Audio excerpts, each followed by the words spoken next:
When I first heard how hated this movie was, I thought it was only for the broken, uncanny motion capture. After watching the movie, I can say that is clearly not the case. There is very little to actually like about this movie, from its characters, to its story, to its production. But let's talk about the visuals right away before they get distracting. Too late. Mars Needs Moms was made by Image Movers Digital, a company known for making all of their animated films with motion capture, a technology that by all means is still in its infancy, and in my opinion, it doesn't have much use in the realm of animation. It takes more effort and more money for a worse product than simply designing a character from the ground up. The results always look creepily uncanny, even in the better productions, and it really feels like a way that companies are trying to use to sidestep creativity. In this movie, though, they've done it even worse. Our main character in this movie looks like Peter after Jumanji cursed him to look like a monkey. All of the humans look like they've gone halfway through evolution. But you know what? If we just judge the visuals of Toy Story to determine the potential of CG animation, that technology would be bad too. Even now, motion capture is still a developing technology, and as such, I'm not going to hold it against this movie too much, even though their earlier motion capture movies looked much better. Even then, there's an excuse for that. They're trying to get through the uncanny valley. Let's see how Mars Needs Moms, the biggest animated bomb, stands on its other merits. This time, the sound of the actual footage should be fine. The movie starts, appropriately enough, on Mars. There's the Mars rover examining right by the alien base. By the way, it's almost a major plot point that humans don't know about the existence of Martians. And you start with the Mars fucking rover, the first shot of the movie, and you screwed up. We see that there's actually life on Mars, but the Mars rover didn't. Some of these newborns pop out of the ground. If that's as appealing as they can make the aliens look, I'm not too sure that I want to see what the humans look like. They actually kind of remind me of Norns from an old PC game called Creatures, that for some goddamn reason doesn't have a Steam release. These guys are just a lot less appealing though.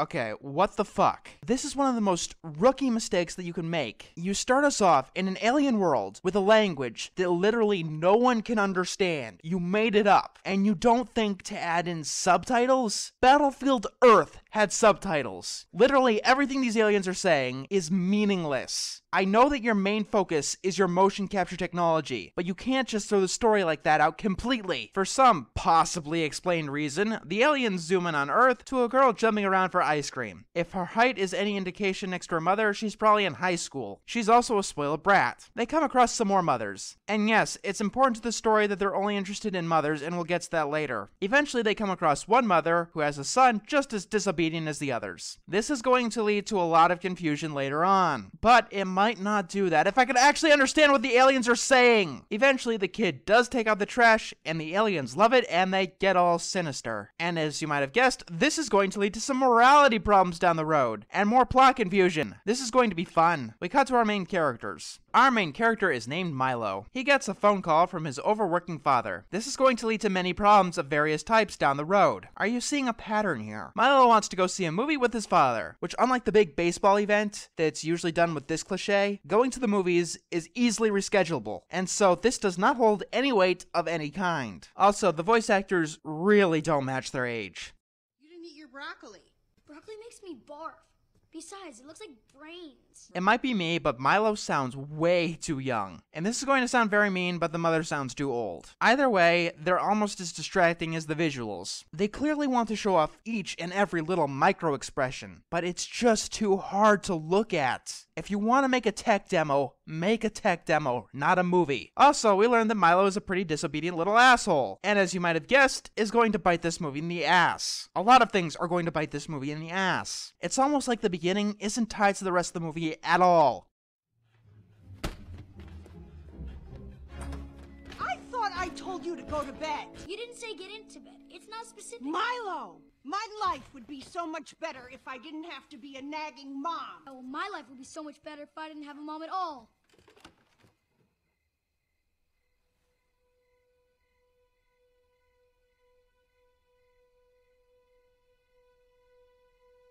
Movie, I know that this kid is supposed to learn his lesson by the end of it, but that was just too damn mean-spirited. They hold on how much those words hurt, even though most mothers probably wouldn't take it to heart that much. Kids can say very stupid things. Besides that though, you've given me nothing to like at all about Milo. There needs to be something that you can gravitate to that makes him want to learn his lesson. All I know is that he's a mean-spirited kid who is disobedient. Oh yeah, he likes zombie movies. That doesn't help with anything. Every single kid on Earth is supposed to relate to this kid because he likes zombie movies. That is literally the only other facet of his personality. He gets a realization, but it's a little bit too late. He tries to apologize, but finds a glowing light right outside his mother's room. She has been abducted by aliens. Milo runs out to try and save her or something. He finds the aliens putting her in a rocket ship. Since she's moving around, it's obvious that they didn't use any anesthetic. So she's a pretty damn heavy sleeper. He attacks the rocket ship with a stick because he's an idiot and somehow gets whisked away. As the rocket ship is launched into space, the movie is more intent on showing off the animation. It doesn't help that Gmod ragdolls move more realistically. Through a technology that's never really explained, the spaceship almost teleports to Mars. It lands at a base that the Mars rover seen at the beginning of the movie never caught on to. I wouldn't complain, except that there's really no reason that the Martians would need to hide, or not be able to breathe air on their own fucking planet. It may seem small, but it's the little things like this that can really make your movie. Not helping is that what should have been an oversight is a crucial plot point later.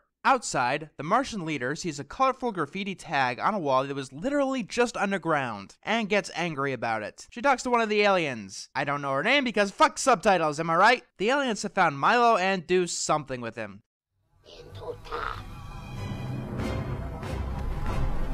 If you have to hide a twist by flat out removing what people are saying to the audience, then it should not have been a twist in the first place. This is one of the most frustrating design choices that I've ever come across. Seriously, has any other movie pulled this card? And how did they do it better? Milo wakes up in a prison ball thing and wastes some time until it opens for no reason. Do you know what gets him to panic? Not his mother being kidnapped, not being taken to an alien planet. It's the lights turning off. The fucking lights. This isn't a horror movie where there's a monster lurking in the dark. This is a science fiction movie where the aliens need light too. It's not Dead Space. When the aliens come by, a comprehensible voice tells Milo to jump down chute number 3. This gets him to land in a world of garbage. Once again, ragdolls have more realistic physics. Also, there might be irony from earlier or something. It goes nowhere and isn't really important. Eventually, Milo comes across the denizens of this place and thinks that they're zombies. I have no idea why. I guess when that's all you have to work on personality, that's what you have to go with.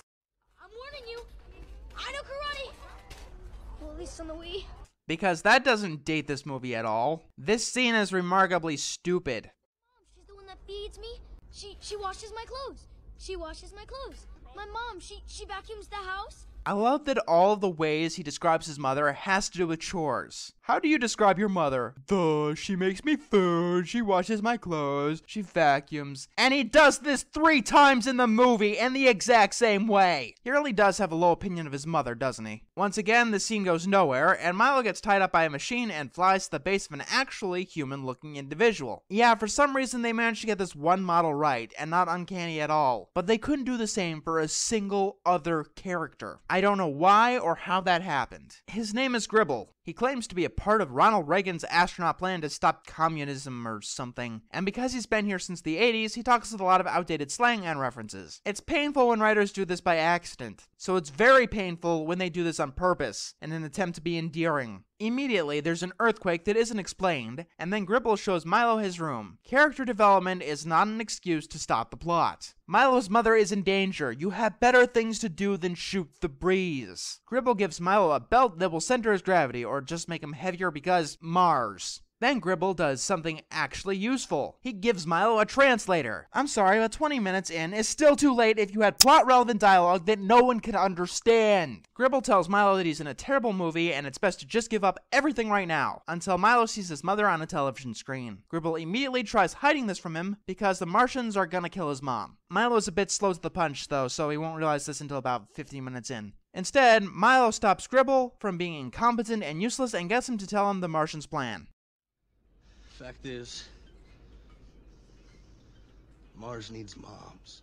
Hey Bob, do you think that would make a good title for this movie? What? No. That's the most stupid thing that I've ever heard in my life. I mean, it sounds like a parody of the plot we're doing. Wait a minute. We're supposed to be taking this seriously? Oh my fucking god. You know what? That's it. I quit. But in all seriousness, we see the plan here. Every 25 years, baby Martians pop out of the ground because the target audience is too old to believe in the stork, but not quite old enough to know about reproduction yet. And, the Martians they're terrible at mothering, which is ironic, really, since the ones running the place upstairs, they're all female. Dude, that's not irony. Parenting and leading are two different skills. If you treat your soldiers like children, or vice versa, you're not good at your job. So that's not irony. So the Martian girls get a nanny robot that can only be used once because this genius super society cannot improve its technology in any way at all. Instead, they need to do this convoluted bullshit where they take a mother from Earth and steal her brain to power the robots. Are you sure that they're playing this straight? I mean, this was a cliche in the 1950s in cheesy B movies. Not only is playing this straight completely stupid, but it's cliched beyond all belief. Find someone who is really good at controlling their own kid. Oh, my life would be so much better if I didn't have a mom at all. Yeah, apparently the Martians only look for a fraction of a second. So kids, it's best not to take any chances. If you listen to your parents at all, for any reason, the Martians will think that they're good parents and take them away, kill them, and put their brains in a robot. You need to disobey them for their own protection. Wait until we get to the real moral of this movie. Milo wants to save his mother, so Gribble gives him a wristwatch that counts down to sunrise. You realize that your audience isn't Martians, right? The hardest part of science fiction is conveying these alien ideas and concepts to the audience. So, let me give you a hint on what to do here. It really helps to try. Gribble comes up with a plan that's most likely going to get Milo killed. I know I said I wouldn't complain too much about the animation, but no close-ups, please. So here's Gribble's plan. Let the Martians chase and scare Milo to the point he doesn't care about his mother's dying anymore. Number 1, that's stupid. Number 2, that's horrible. And number 3, Gribble of all people should know why this plan won't work. For what it's worth about this movie, the set pieces are pretty damn impressive. They almost look like something out of Star Wars. During this time that is mostly filler, they try to explain some concepts about the world, but they could have been done at literally any time. And some of them were done earlier. As such, I'm not going to tell you about any of them here. We've seen most of this before. Since Gribble is an idiot, his plan backfired, and now Milo is in huge trouble. And as such, Milo does what he does best. He runs around some hallways. I mean, there is a lot of running in this movie. Half the time, I feel like I'm playing a David Cage video game. Tell me which way. Oh, did you just call me an idiot? Which way? I'm lost here. No. I think that you have to apologize now. I'm waiting. All right, I'm sorry. Milo hides in a closet and Gribble gets captured. Milo ends up being covered in one of those colorful graffiti tags. Pointing it out for the second time earlier was completely pointless. Then we get to the most annoying character in the whole movie. What you need to know is that this character learned how to speak English by watching television from the 60s. They were tracking me? I was talking to Gribble. I just realized that Milo's dialogue isn't much better. For the whole movie, all he does is state the fucking obvious. That's 90% of his dialogue when he gets to Mars. We have a character who tells us only what we already should know. A character with outdated slang from the 80s, and a character with outdated slang from the 60s. When you use outdated slang by accident, it's awkward and annoying. When you do it on purpose, it's awkward and annoying. That's why you have characters use outdated slang, to be awkward and annoying. This is not endearing in the slightest. The alien's name is Key, and for some reason she's dressed like Lara Croft. Okay, you're from Earth, so you must know. What do you turn on? What do you drop out of? That's English. Where did you learn English? If that's your idea of English, I must be the fucking Martian here. Wait, no, but I saw inside her headspace. You said my life would be so much better if I didn't have a mom at all. And the Martians kidnapped her because she instills obedience. And they're still gonna kill her for that obedience that they just found out doesn't exist. The moral you are trying to teach is not compatible with this story. We fit the moral to the story, not the other way around. Or this is what you get. Once again, Milo begins trying to describe his mother's role. He does it like a 4-year-old. She looks after me and she tells me what to do. She takes me to Disneyland and I wonder what he'd be saying if his mother was the one working while his father did all of this, and she still got kidnapped. If you remember correctly, Milo has a father that's still in his life that he's just seemed to have forgotten in this life-changing endeavor. and she hugs me and she loves me. That line belongs more to an older man who figured out why the girl at the coffee shop has always been there for him. Not a kid about his parent who is there in his life every single day. Like I said, he's acting 5 years younger than he actually is. Maybe I am playing a David Cage game. You know, where a 10-year-old kid runs away from his parents because he wants a balloon from a cloud, and then decides to run across a busy street for no good reason.